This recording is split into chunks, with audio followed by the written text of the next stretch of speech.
Hello everyone, myself Kavita and welcome back to all of you in my YouTube channel Economics Edu Point. Last class में हमने पढ़ा था कि opportunity cost किसे कहते हैं, यानी अवसर लागत किसे कहते हैं। इसका मतलब था कि जैसे कि आपके पास मैं एक एग्जांपल दे दूं, जो हमने पिछली क्लास में किया था उसी एग्जांपल को मैं आपको दोबारा से रिवाइज करा रही हूँ। सपोज कि आप एक बैंक में काम कर रहे हो, ठीक है, और आपको सैलरी मिलती है 40,000 रुपीज़ पर मंथ। तभी आपको ऑफर आता है, दो जॉब ऑफर्स आते हैं आपको कि अगर आप एज एन एग्जीक्यूटिव काम करते हो तो आपको 30,000 सैलरी मिलेगी और एज एन जर्नलिस्ट काम करोगे तो आपको 35,000 सैलरी मिलेगी। So as a rational consumer, यानी रैशनल कंज्यूमर मीन्स होता है वो कंज्यूमर जो, चाहे मैं हूँ चाहे आप हो, जहाँ मुझे प्रॉफिट दिख रहा है मैं उसको पहले देखूँगी, है ना। तो यहाँ पे मुझे बैंक में काम करने पे 40,000 रुपीज़ मिल रहे हैं, एज एन एग्जीक्यूटिव करूँगी तो 30,000 मिल रहे हैं और एज अ जर्नलिस्ट करूँगी तो 35,000 मिल रहे हैं। तो ऑब्वियस सी बात है, कोई भी अपनी बैंक वाली जॉब को नहीं छोड़ेगा, चाहे मैं हूँ चाहे आप हो, ठीक है। तो मेरा बेस्ट है, ठीक है। तो 40,000 रुपीज़ वाली जॉब यानी बैंक वाली जॉब मेरा बेस्ट ऑफर है, ठीक है, बेस्ट ऑप्शन है।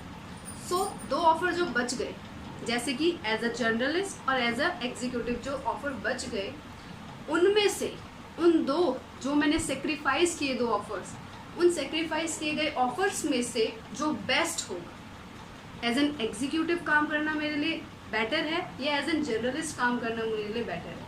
तो ऑब्वियसली बात है, यहाँ पे भी मैं क्या देखूंगी, जहाँ मुझे ज़्यादा प्रॉफिट हो रहा है। सो एज अ जर्नलिस्ट काम करना मेरे लिए ज़्यादा बेटर होगा, क्योंकि वहाँ पे मुझे 35,000 रुपीज़ पर मंथ मिल रहे हैं। ओके, सो अब जो 35,000 रुपीज़ है, जो उन सेक्रीफाइस किए गए दो ऑफर्स में से जो मैंने बेस्ट ऑफर चूज़ किया एज अ जर्नलिस्ट वाला, वो मेरे लिए अपॉर्चुनिटी कॉस्ट होगी। किसके लिए? वर्किंग इन अ बैंक के अलावा जो मेरे पास दूसरा ऑप्शन जो बचा, दोनों को सेक्रीफाइस करने के बाद जो ऑप्शन बेटर है वो मेरी अपॉर्चुनिटी कॉस्ट लाएगी। तो मेरी अपॉर्चुनिटी कॉस्ट यहाँ पे क्या होगी? 35,000, जो कि जर्नलिस्ट वाली है। सो अपॉर्चुनिटी कॉस्ट का टॉपिक यहीं ओवर करते हैं और आज की क्लास में हम कंटिन्यू करते हैं प्रोडक्शन पॉसिबिलिटी कर्व के साथ। हिंदी में अगर हम बोलें प्रोडक्शन पॉसिबिलिटी कर्व को क्या कहते हैं? उत्पादन संभावना वक्र, ठीक है। अब प्रोडक्शन पॉसिबिलिटी कर्व को समझने से पहले हम उसमें ये दो टर्म्स आती हैं, marginal opportunity cost and marginal rate of transformation, यानी MOC एंड MRT। इसे पहले समझते हैं। बेसिकली हमने पढ़ा था कि हमारी सेंट्रल प्रॉब्लम्स जो थी इकोनॉमी की, केंद्रीय समस्याएं जो थी हमारी अर्थव्यवस्था की, वो तीन थी: what to produce, how to produce and for whom to produce. So what to produce वाला कंसेप्ट अगर हमने पढ़ा था तो उसमें हमने पढ़ा था कि हमारी गवर्नमेंट को ये प्रॉब्लम आती है कि ऐसे कौन से गुड्स और सर्विसेज का वो प्रोडक्शन करे कि ज़्यादा से ज़्यादा ह्यूमंस की जो वांट्स हैं वो उसको सेटिस्फाई कर पाए। ओके, यहाँ पे हमारी गवर्नमेंट को मेनली प्रॉब्लम आती है। तो उनको ये डिसाइड करने में दिक्कत हो जाती है कि वो सिविल गुड्स को प्रोड्यूस करे या वॉर गुड्स को प्रोड्यूस करे, कंज्यूमर गुड्स को प्रोड्यूस करे या लग्जरी गुड्स को प्रोड्यूस करे, किन गुड्स का वो प्रोडक्शन करे ताकि जो ह्यूमंस हैं वो मैक्सिमम सेटिस्फाई हो सके। ओके, सो पढ़ते हैं मार्जिनल अपॉर्चुनिटी कॉस्ट क्या होती है। मार्जिनल अपॉर्चुनिटी कॉस्ट को हम MOC से भी शो करते हैं। Marginal opportunity cost refers to the number of units of a commodity sacrificed to gain one additional unit of another commodity. Okay, इसका मीनिंग हम समझते हैं।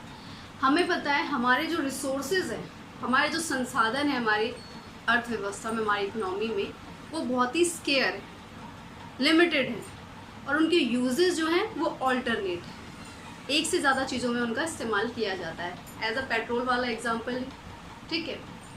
और उनकी जो हमारी ह्यूमन की बॉन्ड्स हैं वो अनलिमिटेड है, अनगिनत है, कभी सेटिस्फाई नहीं हो सकती। सो गवर्नमेंट को यहाँ पे ये प्रॉब्लम आ जाती है कि वो कौन से गुड्स का प्रोडक्शन करे। क्या, जैसे कि हम एग्जांपल ले लेते हैं, यहाँ पे हमने एग्जांपल लिया जैसे गन और बटर। गन हमारी वॉर गुड्स हो गई और बटर हमारा सिविल गुड्स हो गया। तो यहाँ पे गवर्नमेंट को ये दिक्कत आ जाती है कि वो किस गुड्स का प्रोडक्शन करे ताकि जो ह्यूमंस है उनकी वांट्स को सेटिस्फाई करे। गन्स का, क्योंकि सीधी सी बात है, अगर एक गुड का प्रोडक्शन होगा तो दूसरे गुड्स में कमी आएगी, एक गुड्स की प्रोडक्शन की यूनिट बढ़ेगी तो दूसरे गुड की प्रोडक्शन की यूनिट कम होगी। सो इसी को अगर हम कर्व की सहायता से समझते हैं, कर्व की मदद से समझते हैं, हेल्प से समझते हैं, तो उसे कहते हैं प्रोडक्शन पॉसिबिलिटी कर्व। ओके, दो कोई भी गुड्स, डिफरेंट कमोडिटीज़ या डिफरेंट गुड्स का कॉम्बिनेशन लेना और उसको ग्राफिकल रिप्रेजेंटेशन के साथ शो करना, एज अ ग्राफिकल प्रेजेंटेशन के साथ शो करने को, उसको कहते हैं हम प्रोडक्शन पॉसिबिलिटी कर्व। उसे हम आगे पढ़ेंगे। अभी पहले प्रोडक्शन पॉसिबिलिटी कर्व को पढ़ने से पहले उसमें दो टर्म्स आती है, उन्हीं को हम अभी पहले डिफाइन कर रहे हैं, मार्जिनल अपॉर्चुनिटी कॉस्ट और मार्जिनल रेट ऑफ ट्रांसफॉर्मेशन। अब बेसिकली मार्जिनल अपॉर्चुनिटी कॉस्ट है क्या? अपॉर्चुनिटी कॉस्ट आपको बता दिया मैंने। अब मार्जिनल अपॉर्चुनिटी कॉस्ट क्या है? Additional unit. एडिशनल मतलब एक ज़्यादा। ओके, एक कमोडिटी हमारे पास है, एक कमोडिटी को गेन करने के लिए, एक कमोडिटी की एक यूनिट को गेन करने के लिए दूसरी कमोडिटी की कितनी यूनिट को हम सेक्रीफाइस कर रहे हैं।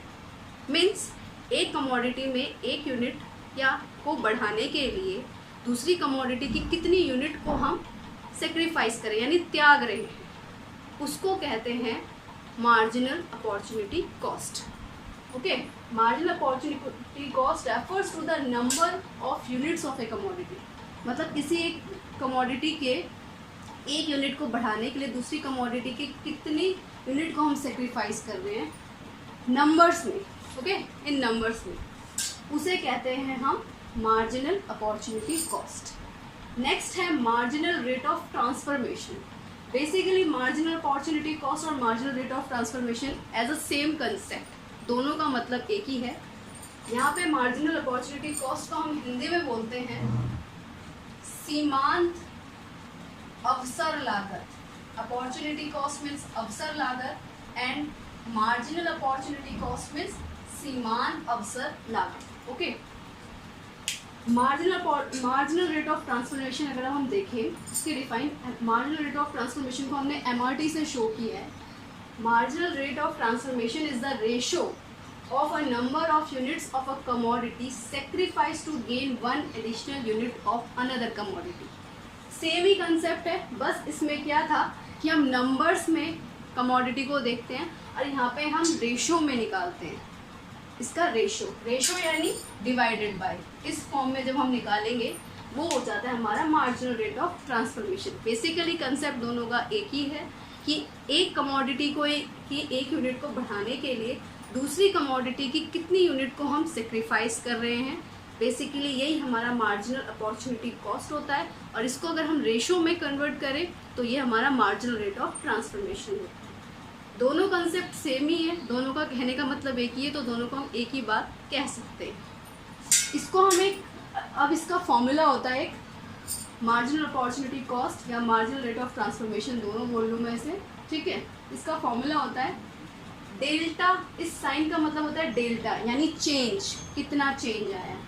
यूनिट सेक्रीफाइस, कितनी यूनिट्स मैंने सेक्रीफाइस किए वो ऊपर, divided by delta units gain, कितनी यूनिट्स गेन करी है वो नीचे।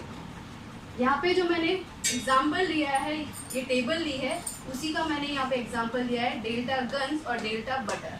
अब MOC और MRT को समझने के लिए हम इसका एक एग्जाम्पल देखते हैं। एक टेबल है, पॉसिबिलिटी ले ली हमने A से लेके G तक, A B C D E F G possibilities ले लिए और दो कमोडिटीज़ ले लिए, दो गुड्स ले लिए, एक गन्स और एक बटर। गन्स हमारा वॉर गुड्स है और बटर हमारा सिविल गुड्स है। हमें पता है हमारी गवर्नमेंट को प्रॉब्लम होती है कि वो सिविल गुड्स का प्रोडक्शन करे या वॉर गुड्स का, मतलब ये समझ नहीं आता है कि किस यूनिट्स का, किस गुड्स का वो प्रोडक्शन करे, गन्स का प्रोडक्शन करे या बटर का प्रोडक्शन करे, ताकि जो हमारे ह्यूमंस हैं वो मैक्सिमम सेटिस्फाई हो सके। ठीक है, आगे देखते हैं। अगर मैं गन्स की यूनिट ले ली है मैंने 21, 20, 18, 15, 11, 6, 0, वहीं मैंने बटर ले लिया 0, 1, 2, 3, 4, 5, 6। सो अब मुझे यहाँ पे MOC अपना फाइंड आउट करना है। MOC कैसे निकालते हैं? MOC का मतलब अभी हमने समझा था कि किसी एक कमोडिटी की किसी एक यूनिट का गेन करना, मीन्स किसी एक कमोडिटी की अगर एक यूनिट को हम गेन करते हैं तो उसके लिए हम दूसरी कमोडिटी की कितनी यूनिट को सेक्रीफाइस कर रहे हैं। वो हमारा बेसिकली होता है मार्जिनल अपॉर्चुनिटी कॉस्ट, और वो निकलती है हमारी नंबर में। हमें पता है हमारे रिसोर्सेज स्केयर हैं और उनके यूजेस ऑल्टरनेट हैं, हमारी बॉन्ड्स अनलिमिटेड है, तो सारे के सारे रिसोर्सेज से मतलब सारे के सारे रिसोर्सेज तो यूज़ नहीं हो सकते ना, सारे गुड्स का प्रोडक्शन एक साथ तो नहीं हो सकता। एक गुड्स का प्रोडक्शन करने के लिए दूसरे यूनिट्स की गुड्स को, दूसरे गुड्स की सेटिस्फेक्शन को हमें कम करना पड़ेगा, ठीक है। तो अगर मैं गन्स का प्रोडक्शन करती हूँ तो मुझे बटर की यूनिट्स को कम करना पड़ेगा, वहीं अगर मैं बटर की यूनिट्स को बढ़ाती हूँ तो मुझे गन्स की प्रोडक्शन को कम करना पड़ेगा। यानी ये देखना पड़ेगा कि किसकी प्रोडक्शन को मैं बढ़ाऊँ और किसकी प्रोडक्शन को कम करूँ। मैंने यहाँ पे दो कमोडिटी ले ली, एक गन और एक बटर वॉर गुड और एक सिविल गुड्स। तो देखते हैं इसमें एमओसी कैसे निकालेंगे। अगर मैं बटर की 0 यूनिट्स लेती हूँ तो गन्स की 21 यूनिट्स। मीन्स इसका मतलब ये है क्योंकि यहाँ पे सारा का सारा प्रोडक्शन किस में हो रहा है, गन्स में हो रहा है, बटर का 0 प्रोडक्शन है, तो मार्जिनल अपॉर्चुनिटी कॉस्ट मेरी यहाँ पे क्या हो जाएगी, निल हो जाएगी। मीन्स सारा का सारा प्रोडक्शन तो गन्स का ही हो रहा है, बटर का कुछ प्रोडक्शन ही नहीं हो रहा है, तो मार्जिनल अपॉर्चुनिटी कॉस्ट यहाँ पे कुछ निकलेगी ही नहीं। ना हम सेक्रीफाइस कर रहे हैं, ना कोई चीज़ त्याग रहे हैं, ना कोई चीज़ गेन कर रहे हैं। सेकेंड केस देखें तो अगर हम बटर की 1 यूनिट का प्रोडक्शन करते हैं, अगर हम 1 यूनिट बटर की बढ़ाते हैं, मतलब 1 यूनिट प्रोडक्शन अगर बटर का करते हैं, तो वहीं हम गन्स की कितनी यूनिट का सेक्रीफाइस करेंगे। ऑब्वियस सी बात है, अगर एक गुड्स का प्रोडक्शन अगर हम बढ़ाएंगे तो दूसरे गुड्स के प्रोडक्शन को हमें कम करना पड़ेगा। तो अगर मैं बटर की 1 यूनिट का प्रोडक्शन कर रही हूँ तो गन की कितनी यूनिट्स का यहाँ पे सेक्रीफाइस कर रही हूँ, 1 यूनिट, 21 से 20 हो गया। वहीं अगर मैं बटर की 2 यूनिट्स बढ़ा रही हूँ तो यहाँ पे मैं गन्स की 2 यूनिट का सेक्रीफाइस कर रही हूँ। हमारा फॉर्मूला भी यही है कि कितनी यूनिट्स को सेक्रीफाइस करें और कितनी यूनिट्स को गेन करें। नेक्स्ट देखें, अगर मैं 3 यूनिट्स बटर की बढ़ाऊँ तो कितनी गन्स का सेक्रीफाइस हो रहा है यहाँ पे प्रोडक्शन में, 3। ऐसे ही आगे हम बढ़ाते जाएँ। लास्ट अगर देखें बटर में अगर मैं 6 यूनिट्स का प्रोडक्शन कर रही हूँ, यहाँ पे ये गन्स का प्रोडक्शन 0 हो गया है। इसका मतलब ये है कि सारे के सारे रिसोर्सेज अब किसका प्रोडक्शन करने में यूज़ होंगे, हमारे बटर का, ठीक है। तो यहाँ हो गया ये 6। अब नेक्स्ट हम निकालते हैं MRT यानी मार्जिनल रेट ऑफ ट्रांसफॉर्मेशन। इसका फॉर्मूला हमने पढ़ा था, delta unit sacrifice upon delta units gain. Sacrifice हम किस चीज़ का कर रहे हैं, गन्स का, और गेन किस चीज़ का हो रहा है यहाँ पे, बटर का, ठीक है। अगर हम यहाँ पे मैंने कितनी गन्स का सेक्रीफाइस किया ताकि मुझे बटर का गेन हो जाए, 0, मतलब कुछ नहीं किया, क्योंकि सारे के सारे रिसोर्सेज मेरे यहाँ पे गन्स को बनाने में यूज़ हो रहे हैं और बटर का प्रोडक्शन कुछ नहीं हो रहा है, इसलिए यहाँ पे ये निल है। नेक्स्ट देखें, अगर बटर की मैं 1 यूनिट का प्रोडक्शन कर रही हूँ तो यहाँ पे गन्स की कितनी यूनिट का सेक्रीफाइस कर रही हूँ, 1, यानी 1 गन्स की यूनिट का सेक्रीफाइस कर रही हूँ 1 बटर की यूनिट्स का प्रोडक्शन करने के लिए। इसको हम 1G/1B फॉर्म में भी लिख सकते हैं या तो इस फॉर्म में भी लिख सकते हैं। नेक्स्ट अगर देखें, बटर की अगर मैं 1 यूनिट बढ़ाती हूँ तो गन्स की कितनी यूनिट का यहाँ पे सेक्रीफाइस कर रही हूँ, 20 से ये 18 हो गया है, तो यानी गन्स की 2 यूनिट का सेक्रीफाइस हो रहा है, बटर की 1 यूनिट अगर मैंने और बढ़ा दी तो। नेक्स्ट, अगर बटर की 1 और यूनिट बढ़ा दी, 3 कर दी, तो अब कितना गन्स की यूनिट का सेक्रीफाइस कर रही हूँ, 3, यानी 3 गन्स यूनिट्स की सेक्रीफाइस कर रही हूँ मैं 1 बटर की यूनिट को और बढ़ाने में।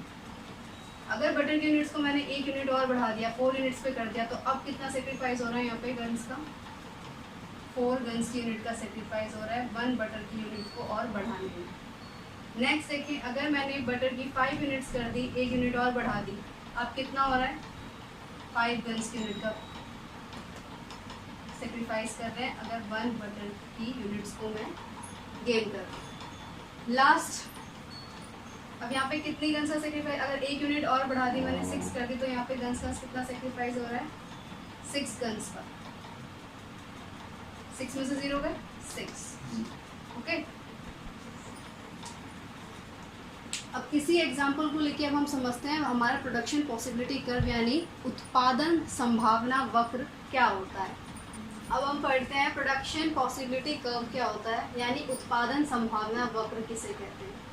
प्रोडक्शन पॉसिबिलिटी कर्व, इसको मैंने पीपीसी से शो किया है, पीपीसी से शो करते हैं हम प्रोडक्शन पॉसिबिलिटी कर्व को, refers to graphical representation of possible combinations of two goods that can be produced with given resources and technology। वही बात जो आपको बताई थी कि ग्राफिकली रिप्रेजेंटेशन करना, जब हम ग्राफिकली उस डाटा को शो करते हैं, किसी भी दो कॉम्बिनेशन, जैसे हमने यहाँ दो कॉम्बिनेशन लिए थे वॉर गुड्स और सिविल गुड्स का, अगर इन दोनों कॉम्बिनेशंस को मैं ग्राफिकली शो करूँ और उससे कर्व की मदद से शो करूँ, वो कहलाता है मेरा प्रोडक्शन पॉसिबिलिटी कर्व। ठीक है, प्रोडक्शन पॉसिबिलिटी कर्व को और किस किस नाम से जानते हैं? प्रोडक्शन पॉसिबिलिटी कर्व को हम प्रोडक्शन पॉसिबिलिटी बाउंड्री भी बोलते हैं, ट्रांसफॉर्मेशन कर्व भी बोलते हैं, ट्रांसफॉर्मेशन फ्रंटायर भी बोलते हैं, प्रोडक्शन पॉसिबिलिटी फ्रंटायर भी बोलते हैं। अब मैं इसको ग्राफिकली रिप्रेजेंट करके देखती हूँ। यहाँ पे ये टेबल हमने यहाँ पे ड्रॉ करी थी पहले ही, ये एमओसी और एमआरडी में भी आपको यूजेबल होगी और पीपीसी में भी।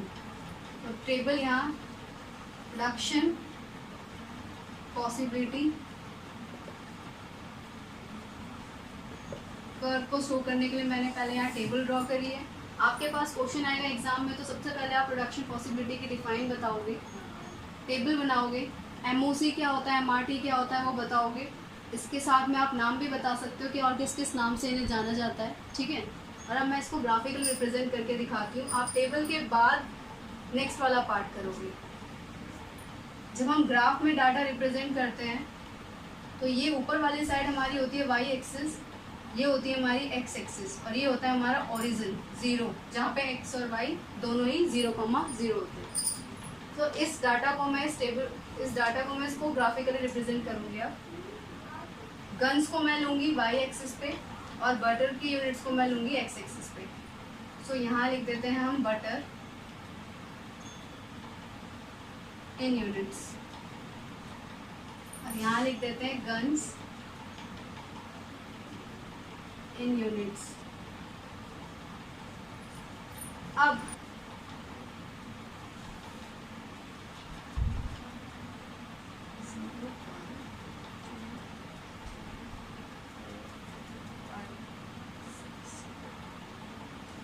डाटा को हम यहाँ पे पहले ड्रॉ कर देते हैं। 0 के बाद यहाँ 6, 11, 15, 18, 20 एंड 21। जब गन्स का प्रोडक्शन 21 था तो बटर का कितना था? 0। ठीक है, जब गन्स का 20 हुआ तो बटर का हुआ 1, तो एक कॉम्बिनेशन हो गया हमारा ये। ठीक है, इसको मैं नाम दे देती हूँ ए। सेकंड देखें हम, जब गन्स का 18 हुआ, जब गन्स की हमने 2 यूनिट्स का सेक्रीफाइस किया और बटर की 1 यूनिट्स बढ़ाई, यानी बटर की अगर 2 यूनिट्स अगर हमने करी थी, 1 यूनिट बढ़ाई थी, तो गन्स की हमने कितनी सेक्रीफाइस करी थी? यहाँ पे 18। थर्ड वाला केस देखें, 3 और 15, फोर्थ 11 और 4, नेक्स्ट 5 और 6, एंड लास्ट जब बटर की 6 यूनिट्स हुई तो यहाँ पे गन्स का प्रोडक्शन 0 हो गया। तो ये हमारा टेबल बन रही थी। तो देखिए, तो हम गन्स का प्रोडक्शन मैक्सिमम कहाँ पर मिल रहा है हमें? ए यूनिट पे, और बटर का कहाँ हो रहा है? 6। मीन्स यहाँ से यहाँ तक आप इसको ड्रॉ कर दीजिए, ये आपका पीपीसी कर्व कहलाएगा।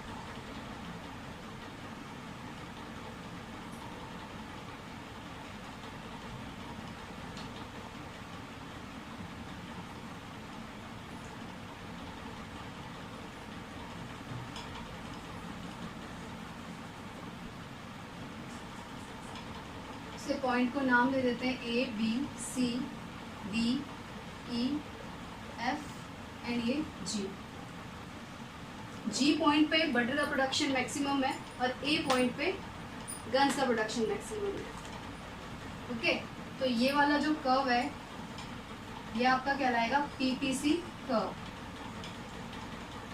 पीपीसी कर्व हमेशा जो है ओरिजिन के कनकेव होता है, झुका हुआ होता है, ओरिजिन की तरफ इसका मुंह होता है, कनकेव टू दी ओरिजिन। आप इसे पीपीसी कर्व बोले, पीपीएफ बोले।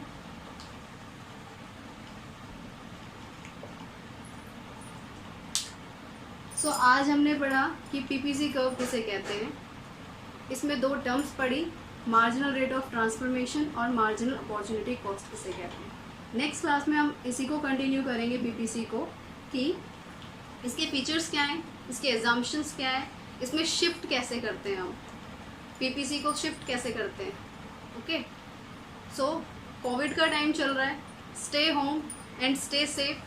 मेरी हो इस टॉपिक से रिलेटेड तो आप मुझे कमेंट सेक्शन में पूछ सकते हैं। आज के लिए बस इतने ही, मिलते हैं हमारी नेक्स्ट क्लास में।